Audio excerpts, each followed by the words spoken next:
How to put Instagram filters on photos from camera roll. Hey guys, welcome back to a new video, and in today's video I'm exactly going to show you how you can put filters on the photos that you took from your camera. Now if you think that this video is going to be helpful to you, then make sure you keep watching this video until the end. Open up your app of Instagram and tap on the plus icon on the bottom and tap on the story option. Now you simply need to select the picture that you want to add the Instagram filter on. As you can see, I've selected a picture. You can also do the same. Now to add filters, all you need to do is tap on this option right here, and all the filters that are available will show up.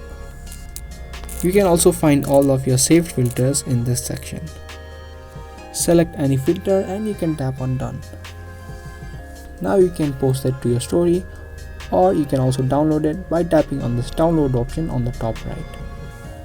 If you guys enjoyed and found this video to be helpful, then share, subscribe, and also give this video a thumbs up. If you want more of these videos, then make sure to turn on the notifications. That's all for today. Thanks for watching.